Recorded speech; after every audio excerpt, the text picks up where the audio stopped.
Continuamos con el desarrollo informativo en el canal 30 de la televisión digital abierta y nos vamos a ir rápidamente al ámbito internacional porque nos queda mucho todavía por delante y tenemos que hablar de una situación que tiene que ver con las universidades públicas de Colombia y una crisis que ya se viene desarrollando en los últimos meses. Nos va a hablar de este tema Sergio Astorga, analista internacional, por eso está con nosotros.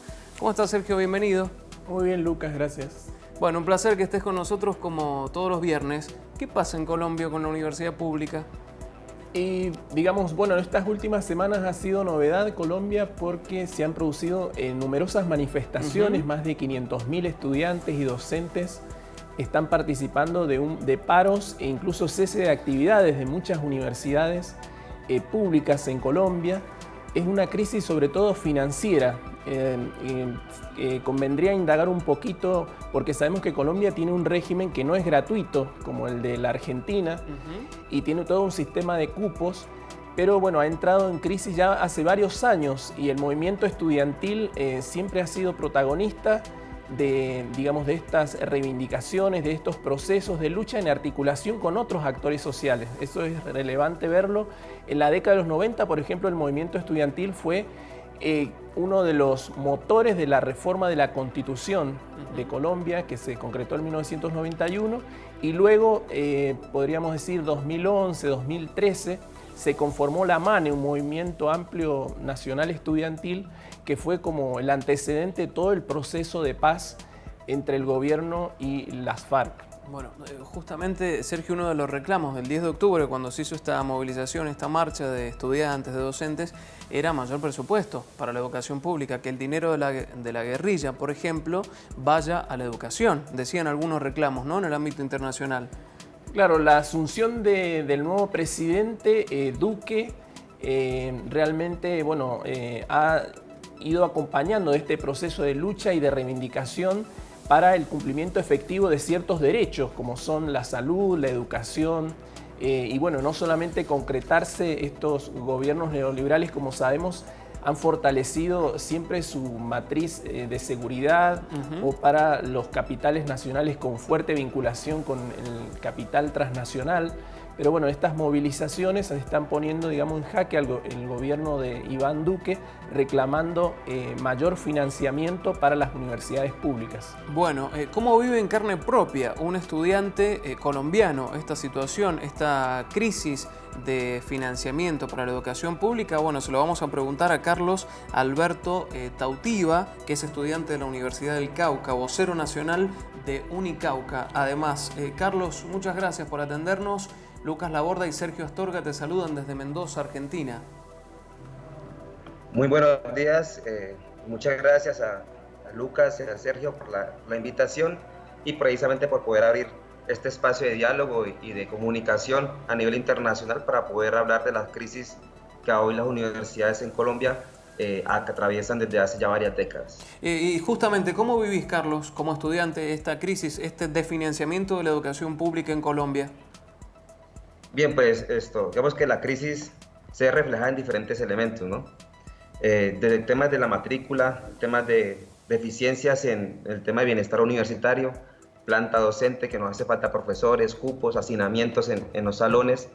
Son diferentes elementos realmente que se ve reflejado en la crisis y que todos los estudiantes nos vemos afectados y abocados a una necesidad de cambiar precisamente ese elemento de crisis que tenemos hoy. Un saludo, Carlos, también para toda la Universidad del Cauca. Yo tuve la ocasión de estar hace unos años atrás de intercambio, un año en ese lugar, así que conozco de cerca tu universidad. Mi pregunta es, por ahí, si nos podés explicar cómo es el sistema de matriculación y de cupos que tiene el sistema universitario colombiano, que es muy diferente al argentino, ya que, allá la matrícula se paga, ¿no es cierto? Hay una especie de arancelamiento y después que no hay un ingreso masivo a las carreras, sino que hay un determinado cupo por carrera. Sí, bien, pues yo creo que para poder entender un poco el por qué se paga, pues hay que ubicarlo en términos financieros de forma estructural.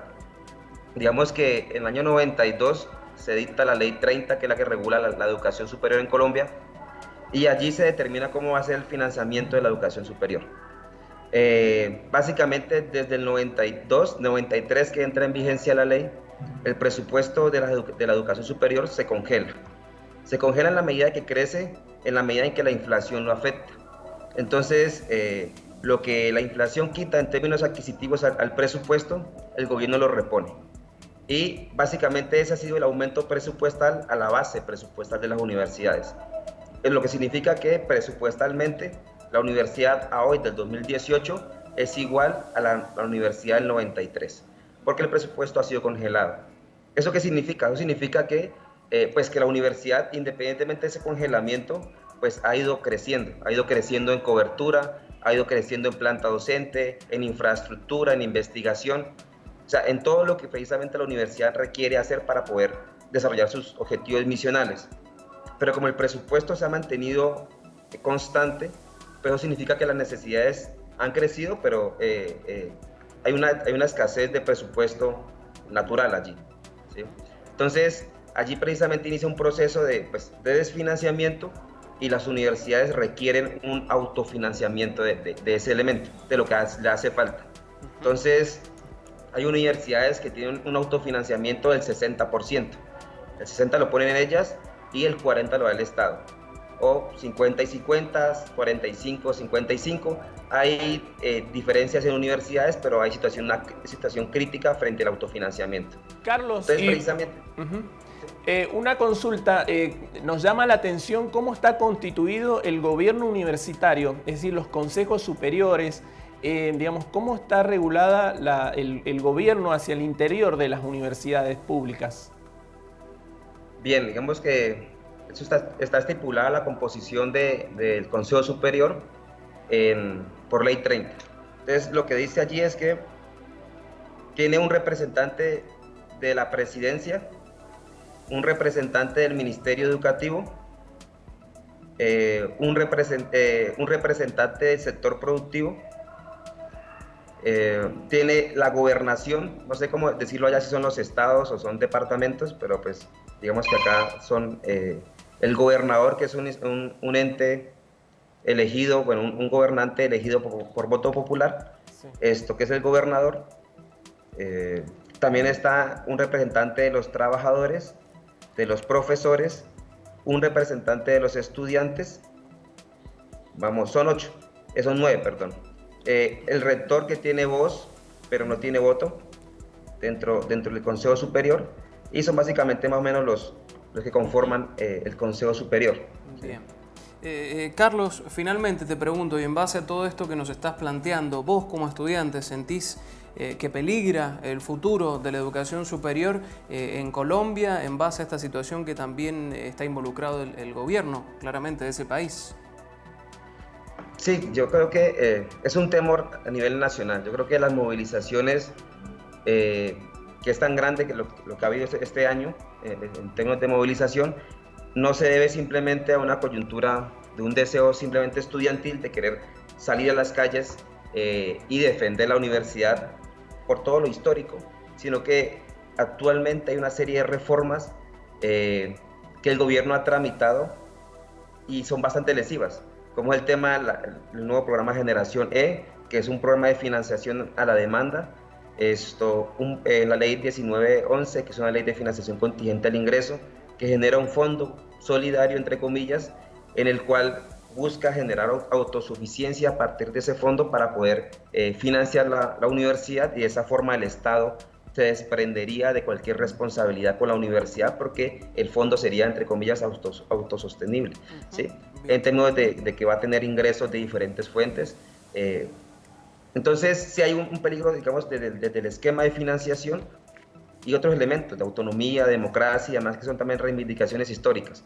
Pero en términos presupuestales hay una crisis grandísima. Tanto así que ya varias universidades habían pronunciado de que si el presupuesto general de la nación se aprobaba tal cual como estaba en el documento, varias universidades no podían abrir el siguiente semestre porque no tenían cómo funcionar. O sea, no tenían cómo pagar los profesores, no tenían cómo pagar los trabajadores, porque simplemente el presupuesto no les alcanzaba para poder, pues, cubrir con todos esos gastos de funcionamiento que tenía la universidad. Bien. Carlos, te agradecemos muchísimo el contacto, ha sido muy amable. Un abrazo grande a la distancia. Vale, Sergio y Luca, muchas gracias por el espacio y espero volvernos a ver y que lleguen a Colombia y, en un futuro, pues. Ojalá que sí. Un abrazo grande. Gracias. Bueno, la realidad de la educación pública en Colombia, presupuestos, y justamente cuando aquí también en nuestro país se está tratando, ¿no? El presupuesto para el año que viene, cuánto se va a destinar a educación, cuánto se va a destinar a salud.